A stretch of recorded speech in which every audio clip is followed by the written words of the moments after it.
ती आहे by reduction of alkyl cyanide. तर जसं नायट्रो अल्केनचं रिडक्शन आपल्याला रिड्युसिंग एजंटच्या साह्यानं किंवा कॅटॅलिटिक रिडक्शन करून करता येतं, तसंच अल्किल सायनाइड हे दुसरं ऑर्गॅनिक कंपाऊंड आहे. ह्या अल्किल सायनाइडचं जर रिडक्शन केलं तर त्याच्या साह्यानं सुद्धा तुम्हाला हे अमाइन्स तयार करता येतं. मग अल्किल सायनाइड म्हणजे काय, तर असे ऑर्गॅनिक कंपाऊंड की ज्याच्यामध्ये सायनो ग्रुप जो आहे तो फंक्शनल ग्रुप असतो, RCN हा सायनो ग्रुप आहे. CN C triple bond N, actually हा असा असतो C triple bond N cyano group. त्याला पाठीमागं जर अल्किल ग्रुप अटॅच केला तर हे होतं RCN म्हणजे अल्किल सायनाइड. हे होतं अल्किल सायनाइड. ह्या अल्किल सायनाइडपासून किंवा अल्किल सायनाइडचं जर रिडक्शन केलं तर त्याच्यापासून तुम्हाला हे अमाइन्स जे आहेत ते अमाइन्स तयार करता येतात. जसं ह्याच्या आधी आपण नायट्रो अल्केनचं रिडक्शन केलं तसंच. मग इथं त्याचं डिस्क्रिप्शन पहा. Primary amines can be obtained by reduction of alkyl cyanide. Primary amines जे आहेत ते प्रायमरी अमाइन्स आपल्याला अल्किल सायनाइडचं रिडक्शन करून मिळवता येतात विथ सोडियम इथेनॉल. आता इथं रिड्युसिंग एजंट बदलला आहे, Na इथेनॉल किंवा sodium ethanol. Sodium in ethanol हा रिड्युसिंग एजंट जर वापरला तर त्या अल्किल सायनाइडचं रिडक्शन करता येतं आणि त्याच्यापासून आपल्याला काय करता येतं, प्रायमरी अमाइन्स जे आहेत ते प्रायमरी अमाइन्स मिळवता येतात. त्याची रिॲक्शन बघा इथं. हे काय आहे, अल्किल सायनाइड आहे RCN. ह्या अल्किल सायनाइडला Na इथेनॉल सोडियम इथेनॉलच्या प्रेझेन्समध्ये जर रिड्यूस केलं तर हा Na इथेनॉल किंवा सोडियम इथेनॉल काय करतो, 4 हायड्रोजनची ॲडिशन करतो आणि डायरेक्ट ह्या अल्किल सायनाइडला इथून ब्रेक करतो. इथून CN ग्रुप जो आहे, सायनो ग्रुप जो आहे, त्या सायनो ग्रुपच्या इथून तो ब्रेक करतो. 2 हायड्रोजन कार्बनच्या इथं, 2 हायड्रोजन नायट्रोजनच्या इथं, असा या सायनो ग्रुपला ब्रेक केल्यानंतर त्याच्यापासून तुम्हाला मिळतं RCH2NH2. 2 हायड्रोजन कार्बनच्या इथं, 2 हायड्रोजन नायट्रोजनच्या इथं, आणि असं हे रिडक्शन होऊन किंवा याच्यामध्ये हायड्रोजनची ॲडिशन होऊन त्याच्यापासून तुम्हाला मिळतं RCH2NH2 प्रायमरी अमाइन.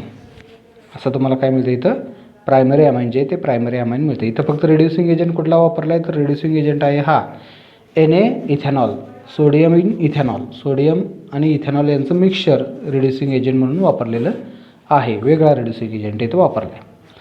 आता याच्यानंतर आणखीन एक चौथी मेथड आहे रिडक्शन मेथड, की ज्याच्यामध्ये आपण अमाइडचं रिडक्शन करतो आणि त्याच्यापासून अमाइन तयार करतो बाय रिडक्शन ऑफ अमाइड्स.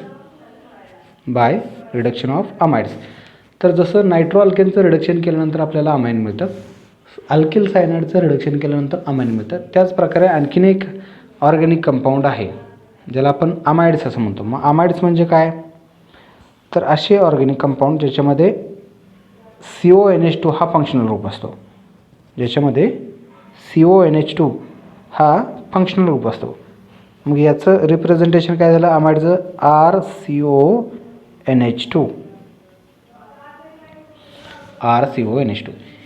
तर यांना आपण अमाइड असं म्हणतो. हा एक सेपरेट फंक्शनल ग्रुप आहे, कार्बोनिल कंपाऊंड म्हणून सुद्धा याला ओळखलं जातं. तर हा जो CONH2 ग्रुप आहे, CONH2 हा आहे अमाइड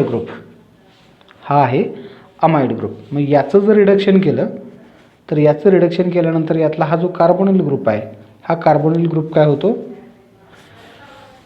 CH2 लिंकेजमध्ये म्हणजे होमोलॉगस सिरीजमध्ये कन्वर्ट होतो आणि त्याच्यापासून तुम्हाला अमाइन जे आहे ते अमाइन मिळतं. म्हणजे थोडक्यात ह्या अमाइडचं जर रिडक्शन केलं तर यातला हा जो कार्बोनिल ग्रुप आहे C डबल बॉन्ड O, त्यातला ऑक्सिजन जो आहे तो ऑक्सिजन रिमूव्ह होतो आणि त्याच्याऐवजी तिथं हायड्रोजनची ॲडिशन होते, 2 हायड्रोजनची, आणि त्याच्यापासून तुम्हाला मिळतं RCH2NH2.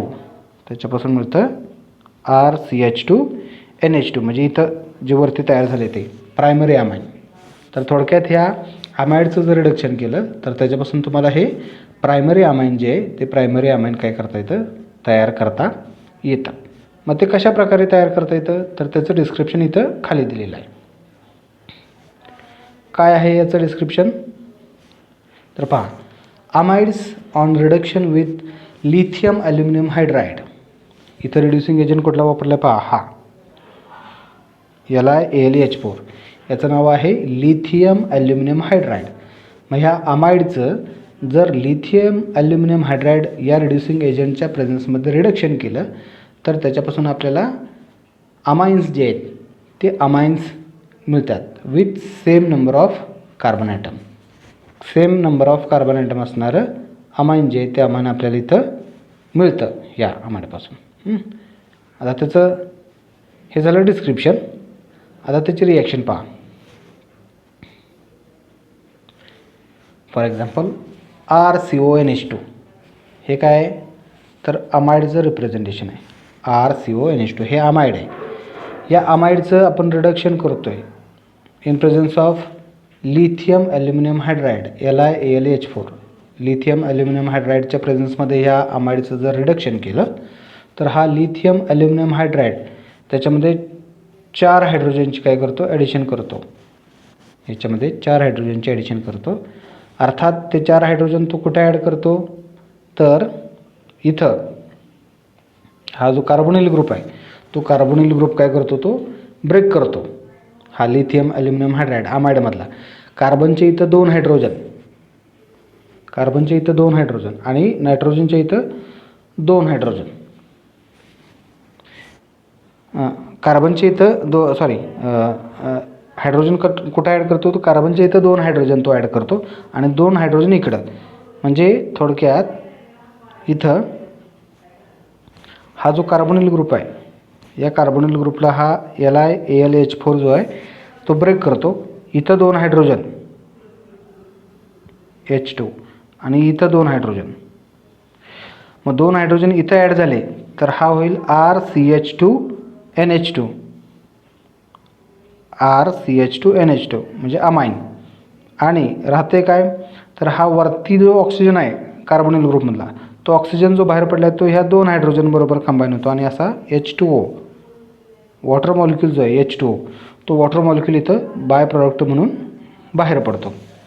वॉटर मॉलिक्यूल म्हणून तो काय होतो बाय प्रॉडक्ट म्हणून इथं बाहेर पडतो. तर अशा प्रकारे या अमाइडपासून आपल्याला काय करता येतं रिडक्शन करून अमाइन जे आहे ते अमाइन तयार करता येतं.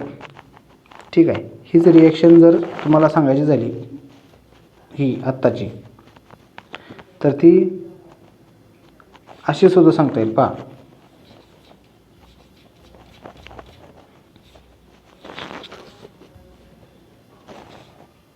अमाइडचं रिप्रेझेंटेशन काय RCONH2 हे अमाइड आहे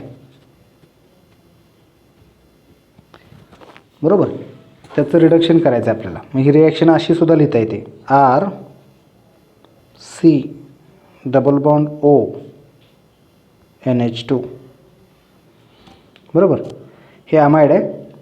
याचं रिडक्शन करा लिथियम ॲल्युमिनियम हायड्राईड बरोबर.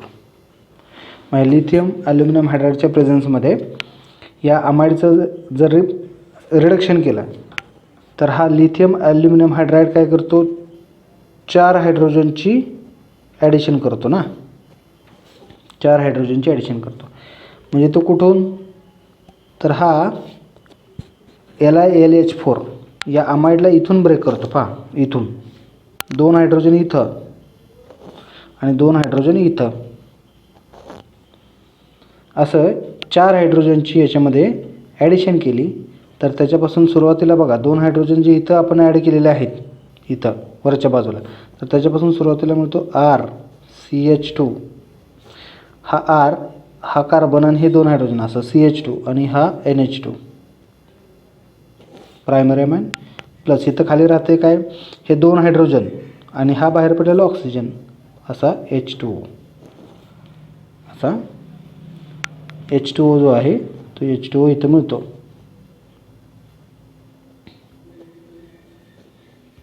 ठीक आहे. तर अशा प्रकारे ही रिॲक्शन जी आहे ती ही रिॲक्शन आपल्याला काय करता येते पुन्हा लिहिता येते अमाइडची. तर इथं ही चौथी मेथड जी आहे अमाइनच्या प्रिपरेशनची रिडक्शन ऑफ अमाइड्स ती संपते. आता राहिलेली नेक्स्ट मेथड आहे गॅब्रिएल थॅलामाइड सिंथेसिस मेथड. या मेथडमध्ये अमाईनचं प्रिपरेशन करत असताना आपल्याला थॅलामाइड जे आहे ते थॅलामाइड स्टार्टिंग मटेरियल म्हणून वापरलं जातं. या मेथडच्या सहाय्यानं आपल्याला प्रायमरी अमाईन्स जे आहेत त्या प्रायमरी अमाईनचं प्रिपरेशन मोस्टली करता येतं. This method is used for primary amines only. जसं आता आपण डिस्कस केलं तसं फक्त आणि फक्त प्रायमरी अमाईनच्या प्रिपरेशनसाठी या मेथडचा उपयोग केला जातो. मग ह्या मेथडच्या सहाय्यानं प्रायमरी अमाईन्स तयार करण्यासाठी एकूण 3 स्टेप आहे. त्यातली पहिली स्टेप आहे formation of potassium salt of phthalimide. सुरुवातीला तुम्हाला जे थॅलामाइड स्टॅटिक मटेरियल वापरलेलं आहे त्या थॅलामाइडपासून पोटॅशियम साल्ट ऑफ थॅलामाइड तयार करावं लागतं. ही पहिली स्टेप आहे. याच्यानंतर दुसरी स्टेप आहे फॉर्मेशन ऑफ एन अल्किल थॅलामाइड. जे पोटॅशियम साल्ट ऑफ थॅलामाइड तयार केलेलं आहे त्याच्यापासून नेक्स्ट एन अल्किल थॅलामाइड जे आहे ते एन अल्किल थॅलामाइड आपल्याला तयार करावं लागतं. ही आहे दुसरी स्टेप. त्याच्यानंतर तिसरी आणि शेवटची स्टेप आहे alkaline hydrolysis of N alkyl phthalimide. मग सेकंड स्टेपला जे एन अल्किल थॅलामाइड आपण तयार केलेलं आहे त्या एन अल्किल थॅलामाइडचं जर अल्कलाईन हायड्रोलिसिस केलं तर त्याच्यापासून आपल्याला हे प्रायमरी अमाईन जे आहे ते प्रायमरी अमाईन तयार करता येतं. आता याची रिॲक्शन कशी आहे पहा. मग रिॲक्शनमध्ये आपल्याला इथं स्क्रीनवरती दिसते. सुरुवातीला ही जी पहिली स्टेप आहे त्या पहिल्या स्टेपमध्ये काय केलेलं आहे थॅलामाइड जे आहे ते थॅलामाइड स्टार्टिंग मटेरियल म्हणून वापरलेलं आहे. इथं हा थॅलामाइड आहे. या थॅलामाइडमधचं अल्कोहोलिक KOH बरोबर कॉम्बिनेशन केलं तर त्याच्यापासून आपल्याला त्याचं करस्पॉन्डिंग पोटॅशियम साल्ट जे आहे ते पोटॅशियम साल्ट आपल्याला मिळतं. त्याच्यानंतर एकदा हे पोटॅशियम साल्ट तयार झालं की त्या पोटॅशियम साल्टला पुढं सेकंड मेथडसाठी आपण इथं वापरतो आहे. मग या सेकंड मेथडमध्ये आपण काय करतो तर ह्या पोटॅशियम साल्ट ऑफ थॅलामाइडला अल्किल हॅलाइड बरोबर इथं पहा RX ह्या अल्किल हॅलाइड बरोबर कंबाईन करतो. मग अल्किल हॅलाइड बरोबर ह्या पोटॅशियम साल्ट ऑफ थॅलामाइडला कंबाईन केल्यानंतर या पोटॅशियम साल्ट ऑफ थॅलामाइडमधला जो पोटॅशियम आहे तो पोटॅशियम अल्किल ग्रुपनं रिप्लेस होतो आणि तुम्हाला एन अल्किल थॅलामाइड जे आहे ते एन अल्किल थॅलामाइड मिळतं. इथं सेकंड स्टेप जी आहे ती सेकंड स्टेप कंप्लीट होते. त्याच्यानंतर फायनली तिसऱ्या स्टेपला जर सुरुवात केली तर त्याच्यामध्ये हे एन अल्किल थॅलामाइड जे आहे त्या एन अल्किल थॅलामाइडला आपण काय करतो या अल्कली बरोबर त्याचा हायड्रोलिसिस करतो. मग अल्कली बरोबर हायड्रोलिसिस केल्यानंतर तुम्हाला त्या एन अल्किल थॅलामाइडचं डिग्रेडेशन होऊन फायनली त्याच्यापासून इथं हा जो प्रायमरी अमाइन आहे तो प्रायमरी अमाइन इथं आपल्याला प्रॉडक्ट मिळतो. आणि त्याचबरोबर सोडियम थॅलेट जे आहे ते सोडियम थॅलेट हे बाय प्रॉडक्ट इथं आपल्याला मिळतं. तर अशा प्रकारे ह्या गॅब्रियल थॅलामाइड सिंथेसिसपासून प्रायमरी अमाइन जे आहे ते प्रायमरी अमाइन आपल्याला तयार करता येतं. इथं ही जी मेथड आहे गॅब्रियल थॅलामाइड सिंथेसिसची ही मेथड इथं संपते. त्याच्यानंतर पुढची मेथड आहे शेवटची ज्या मेथडला हॉफमन डिग्रेडेशन मेथड असं सुद्धा म्हटलं जातं किंवा it is also called as Hofmann bromamide degradation or Hofmann rearrangement reaction or Hofmann hypobromide degradation reaction. आता ही जी मेथड आहे ती हॉफमन ह्या सायंटिस्टनं डेव्हलप केलेली आहे म्हणून ह्या मेथडला ह्या 3 वेगवेगळ्या नावांनी सुद्धा ओळखलं जातं. Hofmann bromamide degradation method, Hofmann rearrangement reaction किंवा हॉफमन हायपोब्रोमाइड डिग्रेडेशन रिॲक्शन. मग याच्यामध्ये काय केलं जातं तर ही लॅबोरेटरी मेथड आहे आणि ह्या लॅबोरेटरी मेथडमध्ये आपल्याला अमाइडचं कन्व्हर्जन जे आहे ते 1 कार्बन लेस प्रायमरी अमाइनमध्ये करता येतं. अमाइडचं कन्व्हर्जन 1 कार्बन लेस अमाइनमध्ये करता येते. इथं आपण म्हटलं आहे इट इज लॅबोरेटरी मेथड, ही लॅबोरेटरी मेथड आहे for conversion of amide in 1 carbon less primary amine, in 1 carbon less primary amine. मग कशा प्रकारे अमाइडचं कन्व्हर्जन 1 कार्बन लेस प्रायमरी अमाइनमध्ये करता येतं तर त्याचं डिस्क्रिप्शन इथं खाली दिलेलं आहे. When amide treated with bromine and concentrated KOH or aqueous KOH solution it gives amines. ज्यावेळी अमाइडला ब्रोमिन आणि concentrated aqueous solution of KOH potassium hydroxide बरोबर हीट केलं जातं त्यावेळी त्याच्यापासून आपल्याला करस्पॉन्डिंग प्रायमरी अमाइन्स जे आहेत ते प्रायमरी अमाइन्स मिळवता येतात. म्हणून या रिॲक्शनला हॉफमन डिग्रेडेशन रिॲक्शन असं म्हटलं जातं. मग याच्यामध्ये याची रिॲक्शन जे आहे ती रिॲक्शन कशी आहे पहा. खाली हे आपण अमाइड घेतलेलं आहे, हे अमाइडचं जनरल रिप्रेझेंटेशन आहे RCONH2. या अमाइडला ब्रोमिन बरोबर प्लस Br2 म्हणजे ब्रोमिन आणि प्लस 4 KOH ॲक्वियस KOH म्हणजे पोटॅशियम हायड्रॉक्साईडचं ॲक्वियस सोल्युशन जे आहे ते ॲक्वियस सोल्युशन बरोबर कंबाईन केलेलं आहे.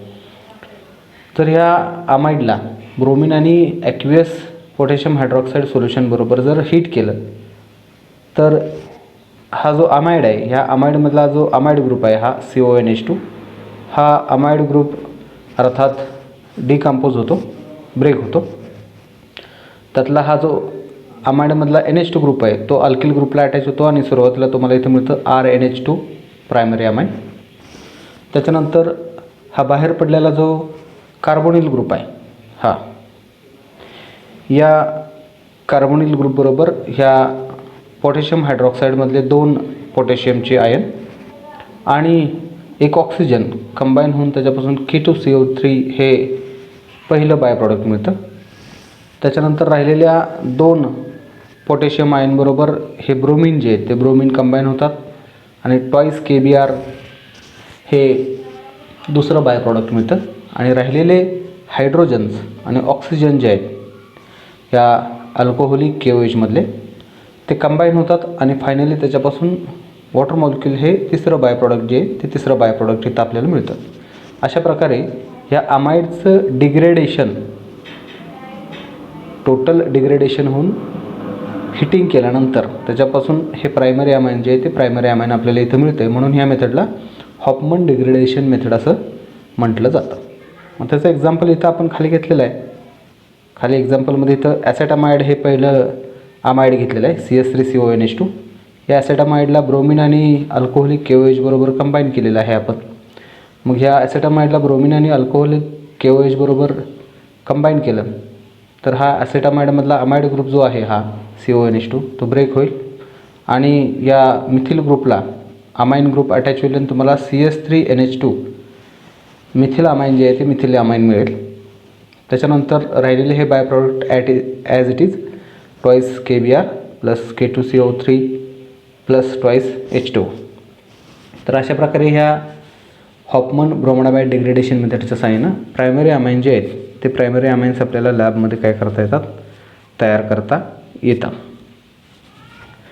ठीक आहे. इथं या अमाइनच्या प्रिपरेशनच्या ज्या रिॲक्शन्स आहेत त्या प्रिपरेशनच्या रिॲक्शन्स काय केलेले आहेत, संपलेले आहेत.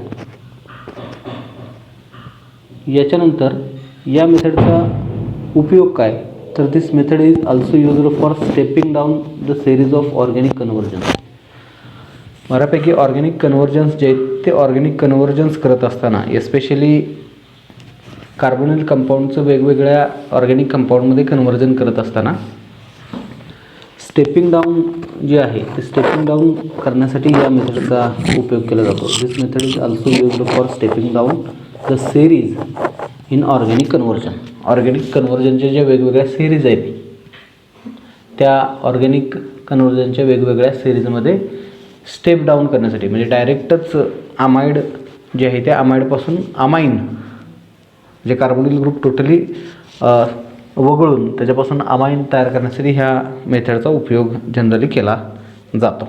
तर इथं या प्रायमरी अमाइनचं हॉफमन ब्रोमाडामाइड डिग्रेडेशन मेथडच्या साहाय्याने प्रिपरेशन जे आहे ते प्रिपरेशन इथं संपत आहे. त्याच्यानंतर पुढचा पॉईंट तो आहे फिजिकल प्रॉपर्टीचा. मग ह्या अमाइनच्या फिजिकल प्रॉपर्टीज जर एक्सप्लेन करायच्या झाल्या तर त्या फिजिकल प्रॉपर्टीज कशा प्रकारचे आहेत, म्हणजे थोडक्यात हे अमाइन्स वरवर पाहता कसे आहेत, त्याचे भौतिक गुणधर्म कसे आहेत, त्यांचा रंग कसा आहे, त्यांचा गंध कसा आहे, त्यांचं नेचर कसं आहे. तर ह्या अमाइन्सच्या physical properties one by one आपण डिस्कस करूया. त्याच्यामध्ये पहिली फिजिकल प्रॉपर्टी येते इंटरमॉलिक्युलर फोर्सेस. मग अमाइनमध्ये जनरली इंटरमॉलिक्युलर फोर्सेस कुठल्या प्रकारचे आहेत, तर अमाइनमध्ये जनरली आपल्याला हायड्रोजन बॉन्डिंग जे आहे ते हायड्रोजन बॉन्डिंग पाहायला मिळतं. कारण अमाइनमधला जो NH2 ग्रुप आहे त्या NH2 ग्रुपमुळं या अमाइन्समध्ये इंटर मॉलिक्युलर हायड्रोजन बॉन्डिंग जे आहे ते इंटरमॉलिक्युलर हायड्रोजन बॉन्डिंग आपल्याला पाहायला मिळतं. मग ते इंटरमॉलिक्युलर हायड्रोजन बॉन्डिंग अमाइन्समध्ये कसं आहे किंवा का आहे, तर त्याचं रिझन असं आहे की अमाइन्स हे पोलार नेचरचे आहेत. अमाइन्स हे पोलार नेचरचे आहेत, त्याच्यामुळं it contains hydrogen bonding in its structure. त्याच्यामुळे ह्या अमाइन्समध्ये हायड्रोजन बॉन्डिंग जे आहे ते हायड्रोजन बॉन्डिंग आपल्याला पाहायला मिळतं. It is greater in primary amines. मग हे हायड्रोजन बॉन्डिंग जे आहे ते स्पेशली प्रायमरी, सेकंडरी आणि टर्शरी अमाइनमध्ये जर कम्पेअर केलं तर त्याच्यामध्ये या प्रायमरी अमाइन्समध्ये हे हायड्रोजन बॉन्डिंग जे आहे ते जास्त किंवा सर्वात जास्त असलेलं आपल्याला पाहायला मिळतं. आता हे झालं इंटरमॉलिक्युलर हायड्रोजन बॉन्डिंगच्या बाबतीत. त्याच्यानंतर अमाइनची दुसरी फिजिकल प्रॉपर्टी, अमाइनचं नेचर कसं आहे, म्हणजे रूम टेम्परेचरला हे अमाइन्स सॉलिड, लिक्विड, गॅस स्टेटला असतात. तर त्या नेचरसाठी आपल्याला अमाइन जर लक्षात घेतलं तर आपल्याला असं लक्षात येईल की लोअर मेंबर जे आहेत अमाइन्सचे, म्हणजे सुरुवातीचे ज्यांच्यामध्ये कार्बनची संख्या ही कमी असते, तर लोअर मेंबरच्या बाबतीत रूम टेम्परेचरला ते गॅसेस स्टेटमध्ये असतात आणि ते कंटेन्स फिशी स्मेल. त्यांना माशासारखा एक प्रकारचा फिशी स्मेल असलेला आपल्याला पाहायला मिळतो. So lower members are gases with fishy smell. Middle members are liquid while higher members are solid at room temperature. Middle member जे आहेत ते मिडल मेंबर्स हे जनरली लिक्विड असतात रूम टेम्परेचरला, तर हायर मेंबर ज्यांच्यामध्ये कार्बनची संख्या जास्त असते ते सॉलिड असतात रूम टेम्परेचरला. आता हे झालं ॲलिफॅटिक अमाइनच्या बाबतीत. मग अरोमॅटिक अमाइनची काय परिस्थिती आहे, तर aniline and other aryl amines are colourless liquids and get easily coloured by air oxidation. मग ॲनिलीन आणि बाकीचे जे अरोमॅटिक अमाइन्स असतील किंवा अरिल अमाइन्स असतील त्यांचं नेचर जर बघितलं तर दे आर कलरलेस लिक्विड. ते जनरली कलरलेस लिक्विड असतात, परंतु रूम टेम्परेचरला हे कलरलेस जरी असले तरीसुद्धा ते इझिली काय होतात, हवेमधल्या किंवा एअरबरोबर, हवेमधल्या ऑक्सिजनबरोबर ते ऑक्सिडेशन त्यांचं होतं आणि त्यांना एक स्पेसिफिक असा कलर आलेला आपल्याला पाहायला मिळतं. फॉर एक्झाम्पल ॲनिलीन जर घेतलं तर प्युअर ॲनिलीन रूम टेम्परेचरला कलरलेस असतं, परंतु एअरमधल्या ऑक्सिजनबरोबर कंबाईन होऊन रेडिश कलरचं ते ॲनिलीन आपल्याला पाहायला मिळतं. म्हणजे नॉर्मली ॲनिलीन रूम टेम्परेचरला जर लिक्विड स्टेटमधलं बघितलं तर ते रेडिश कलरचं दिसतं. हा रेडिश कलर त्याच्या ऑक्सिडेशन रिॲक्शनमुळं त्याला प्राप्त होतो. They get easily coloured by air oxidation. हवेमधल्या ऑक्सिजनबरोबर कंबाईन होतं आणि एअर ऑक्सिडेशनमुळे त्याचा कलर जो आहे तो कलर काय होतो, बदलतो. त्याच्यानंतर तिसरी फिजिकल प्रॉपर्टी आहे सोल्युबिलिटीची. मग ह्या अमाइनची सोल्युबिलिटी जर बघितली तर ती सोल्युबिलिटी कशी आहे, सोल्युबिलिटी याचा अर्थ डिझॉल्विंग कॅपॅसिटी. तर lower members are water soluble and higher members and aromatic amines are insoluble in water. मग ह्या अमाइन्समध्ये जे लोअर मेंबर्स आहेत ज्यांच्यामध्ये कार्बनची संख्या कमी असते किंवा जे गॅसेस मेंबर्स आहेत असं म्हणा, ते जनरली वॉटर सोल्युबल असतात. कारण त्यांच्यामध्ये स्ट्रॉंग हायड्रोजन बॉन्डिंग जे आहे ते हायड्रोजन बॉन्डिंग असतं. आणि गॅसेसमध्ये डिफ्युजन प्रॉपर्टी असल्यामुळं हे लोअर मेंबर्स वॉटर सोल्युबल असलेले आपल्याला पाहायला मिळतात. तर हायर मेंबर जे आहेत सॉलिड, त्याचबरोबर अरोमॅटिक अमाइन्स म्हणजे ॲनेलिनसारखे ते वॉटर इन्सोल्युबल असलेले आपल्याला पाहायला मिळतात जनरली. त्याच्यानंतर next physical property basic nature of amines. अमाइन्सचं बेसिक नेचर. मग अमाइन्सचं बेसिक नेचर हे कशावरून अमाइन्स बेसिक आहेत, तर अमाइनचं बेसिक नेचर असण्यापाठीमागचं रिझन आहे अमाइनमधला जो नायट्रोजन ॲटम आहे त्या नायट्रोजन ॲटमवरती असणारे lone pair of electrons. Due to presence of lone pair of electrons amines are basic in nature. अमाइनमधला जो NH2 ग्रुप आहे -NH2 हा अमाइनचा फंक्शनल ग्रुप आहे आपल्याला माहिती आहे. तर ह्या अमाइनमधला जो नायट्रोजन आहे त्या नायट्रोजनवरती 2 लोन पेअर ऑफ इलेक्ट्रॉन्स आपल्याला पाहायला मिळतात. म्हणजे ह्या लोन पेअर ऑफ इलेक्ट्रॉनमुळे ह्या ॲसिडिक बेसिक कॅरेक्टर जे आहेत ते बेसिक कॅरेक्टर आपल्याला ह्या अमाइन्समध्ये पाहायला मिळतात.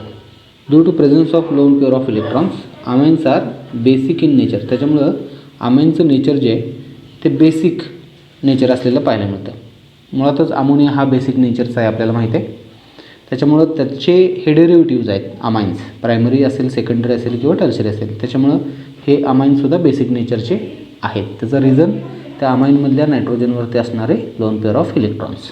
मग ती जर ऑर्डर बघितली बेसिसिटीची तर ती कशी आहे, तर इथं आपल्याला दिसतं आहे की अमोनिया हा लेस बेसिक आहे, त्याच्यापेक्षा बेसिसिटी जास्त प्रायमरी अमाइनचे, त्याच्यापेक्षा जास्त बेसिसिटी आपल्याला सेकंडरी अमाइनचे पाहायला मिळते. आणि या सेकंडरी अमाइनपेक्षा कमी किंवा सर्वात लिस्ट बेसिक हे टर्शरी अमाइन्स आहेत. आता असं काय तर याच्या पाठीमागं रिझन असं आहे की प्रायमरी, सेकंडरी आणि टर्शरी अमाइनमध्ये बेसिक कॅरेक्टर जे आहेत ते बेसिक कॅरेक्टर डेव्हलप होण्यासाठी 2 इफेक्ट जे आहेत ते 2 इफेक्ट कारणीभूत आहेत. पहिला आहे पॉझिटिव्ह इंडक्टिव्ह इफेक्ट आणि दुसरा आहे सॉल्युशनचा. मग ह्या 2 कॉजमुळं काय होतं आपल्याला बेसिक कॅरेक्टर जे आहेत ते बेसिक कॅरेक्टर या अमाइनमधले एक्सप्लेन करता येतात. इथं पॉझिटिव्ह इंडक्टिव्ह इफेक्टचा इन्फ्लुएन्स जर बघितला तर तो कसा आहे, तर स्टॅबिलायझेशन जे आहे ते स्टॅबिलायझेशनसाठी इथं या अमोनिया, त्याच्यानंतर प्रायमरी अमाइन, त्याच्यानंतर सेकंडरी अमाइन आणि टर्शरी अमाइन याच्यामध्ये पॉझिटिव्ह इंडक्टिव्ह इफेक्ट जर बघितला तर हा पॉझिटिव्ह इंडक्टिव्ह इफेक्ट अमोनियापासून टर्शरी अमाइनपर्यंत इन्क्रीज झालेला पाहायला मिळतो. अमोनियामध्ये पॉझिटिव्ह इंडक्टिव्ह इफेक्ट मुळात लेस आहे, त्याच्यापेक्षा प्रायमरी अमाइनमध्ये एक अल्किल ग्रुप असल्यामुळं या प्रायमरी अमाइनमध्ये RNH2 इथं हा पॉझिटिव्ह इंडक्टिव्ह इफेक्ट जो आहे तो पॉझिटिव्ह इंडक्टिव्ह इफेक्ट काय होतो, वाढतो, जास्त पाहायला मिळतो. Due to electron repelling nature of alkyl group. Alkyl group हे इलेक्ट्रॉन रिपेलिंग टाईपचे असतात, ते डोनेट करतात electron. It exerts positive inductive effect and increases the electron density on nitrogen atom and the basicity increases and therefore primary amines quickly attracts the proton. इथं या स्ट्रक्चरमध्ये आपल्याला काय दिसते प्रायमरी अमाइनचे बघा, हा जो अल्किल ग्रुप आहे ह्या अल्किल ग्रुपमध्ये असणारा हा अल्किल ग्रुप आणि नायट्रोजनमधला जो बॉन्ड आहे त्यातला हा जो अल्किल ग्रुप आहे तो इलेक्ट्रॉन रिपेल करतो, डोनेट करतो नायट्रोजनला. त्याच्यामुळं इलेक्ट्रॉनची डेन्सिटी जी आहे ती इलेक्ट्रॉनची डेन्सिटी इथं नायट्रोजनवरती वाढते आणि त्याच्यामुळं पॉझिटिव्ह इंडक्टिव्ह इफेक्ट जो आहे तो पॉझिटिव्ह इंडक्टिव्ह इफेक्ट आपल्याला या प्रायमरी अमाइनमध्ये पाहायला मिळतो. आणि इथे इलेक्ट्रॉनची डेन्सिटी वाढल्यामुळे अर्थातच बेसिक कॅरेक्टर जे आहेत ते बेसिक कॅरेक्टर काय होतात, वाढतात. म्हणून प्रायमरी अमाइन्स हे अमोनियापेक्षा जास्त बेसिक नेचरचे असलेले आपल्याला पाहायला मिळतात. आता हाच जो प्लस आय इफेक्ट आहे किंवा पॉझिटिव्ह इंडक्टिव्ह इफेक्ट आहे, हा पॉझिटिव्ह इंडक्टिव्ह इफेक्ट तुम्हाला प्रायमरी अमाइनपेक्षा जास्त सेकंडरी अमाइनमध्ये पाहायला मिळेल. कारण सेकंडरी अमाइनमध्ये काय आहेत, 2 अल्किल ग्रुप आहेत RNH-R. इथं 2 अल्किल ग्रुप असल्यामुळे दोन्ही बाजूनं काय होतं, इथं इलेक्ट्रॉन जे आहे ते इलेक्ट्रॉन डोनेट केले जातात नायट्रोजनला, म्हणून इथं पॉझिटिव्ह इंडक्टिव्ह इफेक्ट वाढतो. तेच टर्शरी अमाइनमध्ये 3 अल्किल ग्रुप आहेत, पहिला, दुसरा, तिसरा. मग इथं सुद्धा पॉझिटिव्ह इंडक्टिव्ह इफेक्ट जो आहे तो पॉझिटिव्ह इंडक्टिव्ह इफेक्ट वाढलेला पाहायला मिळतो. असं अमोनियापासून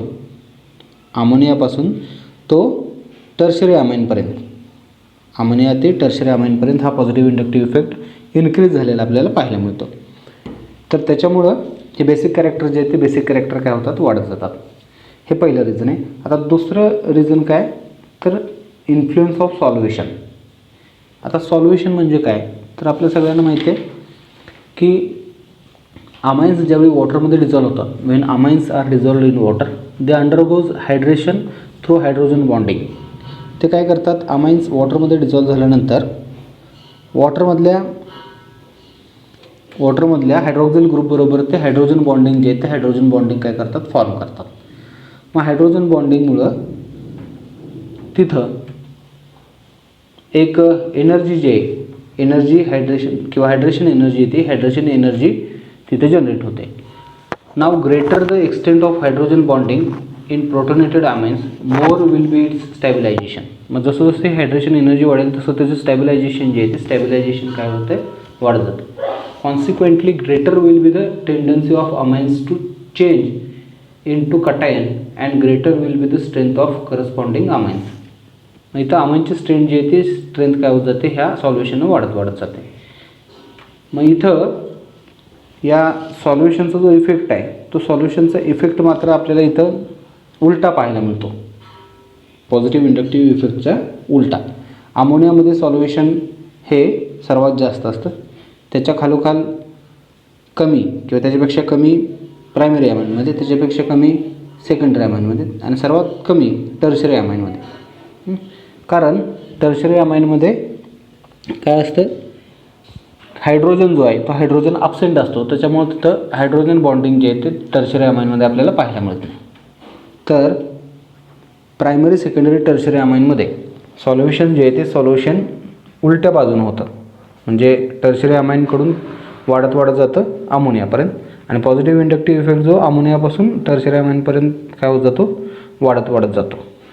मग ह्या दोन गोष्टींचा इन्फ्लुएन्स आहे तो कंबाईन इन्फ्लुएन्स असल्यामुळं इथं आपल्याला बेसिक कॅरेक्टर जे आहे ते बेसिक कॅरेक्टर काय करता येतात, एक्सप्लेन करता येतात. या दोन रिझनमुळं किंवा ह्या दोन इन्फ्लुएन्समुळं, पॉझिटिव्ह इंडक्टिव्ह इफेक्ट आणि सॉल्युशनमुळं अमाइन जे आहे ते अमाइन बेसिक नेचरचे असलेले आपल्याला पाहायला मिळतात. मग आता जर ऑर्डर बघितली आपण बेसिसिटीची, तर इथं आपण ऑर्डर खाली शेवटी घेतलेली आहे. तर अमोनिया हे लेस बेसिक आहे, त्याच्यानंतर बेसिसिटीची ऑर्डर जास्त आहे प्रायमरी अमाइन, त्यांच्यापेक्षा जास्त मोर बेसिक आहे. प्रायमरी अमाइनपेक्षा सेकंडरी अमाइन हे मोस्ट बेसिक आहेत, आणि सर्वात कमी, या तिन्हीपेक्षा सर्वात कमी बेसिसिटी कुणाची असेल तर टर्शरी अमाइनची. आता त्याचं पाठीमागचं रिझन काय, तर त्याच्या पाठीमागचं रिझन असं आहे, या टर्शरी अमाइनमध्ये 3 अल्किल ग्रुप जे आहेत त्या 3 अल्किल ग्रुपमुळं काय होतं, एक प्रकारचं प्रोटेक्टिंग लेयर या नायट्रोजनच्या भोवतीनं या अमाइनमध्ये पाहायला मिळतो. त्याच्यामुळे तिथं इलेक्ट्रॉन क्लाउड जो आहे ते इलेक्ट्रॉन क्लाउड कमी होतो, and it does not quickly attract the proton. हा टर्शरी अमाइनमधला जो नायट्रोजन आहे तो त्या कवरिंगमुळं, प्रोटेक्टिंग कवरिंगमुळं इझिली काय करू शकत नाही, प्रोटॉन अट्रॅक्ट करू शकत नाही. त्याच्यामुळं त्याची बेसिसिटी जी आहे ती बेसिसिटी काय होते, डिक्रीज होते. म्हणून टर्शरी अमाइन हे सर्वात लिस्ट बेसिक नेचरचे आहेत. That's why tertiary amines are less basic than primary and secondary amines. हा त्याच्या पाठीमागचं रिझन आहे. आता हीच बेसिसिटी जर समजा तुम्ही अरोमॅटिक अमाइन्समध्ये जर कन्सिडर केली तर ती कशी आहे, तर aromatic amines are less basic than aliphatic amines. मग अरोमॅटिक अमाइन्स जे आहेत ते अरोमॅटिक अमाइन्ससुद्धा ॲलिफॅटिक अमाइनपेक्षा लेस बेसिक नेचरचे असलेले आपल्याला पाहायला मिळतात. आता त्याच्या पाठीमागचं रिझन काय, का अरोमॅटिक अमाइन्स हे लेस बेसिक नेचरचे आहेत, तर आपल्याला माहिती आहे की अरोमॅटिक अमाइन्स जे आहेत त्या अरोमॅटिक अमाइन्सचं स्ट्रक्चर हे असं आहे ArNH2. मग त्याचं एक्झाम्पल घेतलं ॲनिलीन C6H5NH2. ॲनिलीन हे अरोमॅटिक अमाईनचं एक्झाम्पल आहे.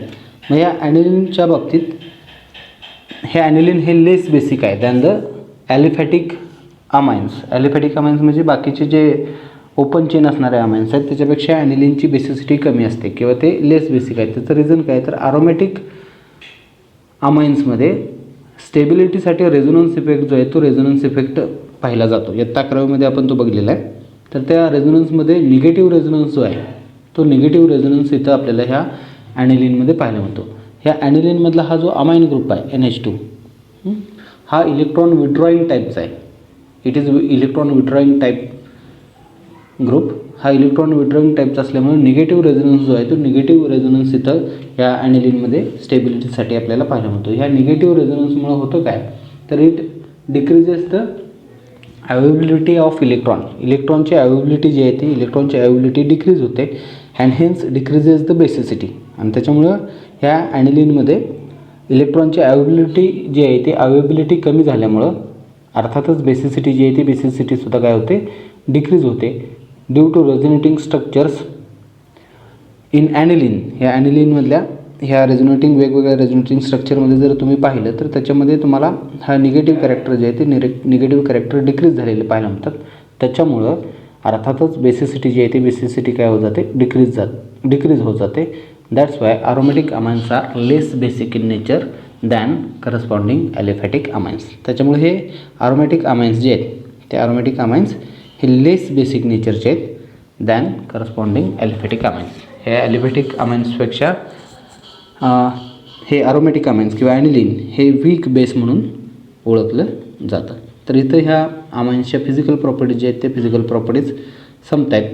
याचा जो राहिलेला भाग आहे तो आपण पुढच्या भागामध्ये कवर करू. पुढच्या भागामध्ये ह्या अमाईन्सच्या ज्या केमिकल प्रॉपर्टीज आहेत किंवा केमिकल रिॲक्शन जे आहेत ते केमिकल रिॲक्शन आपण बघणार आहोत. तर इथं आपण थांबूया. धन्यवाद.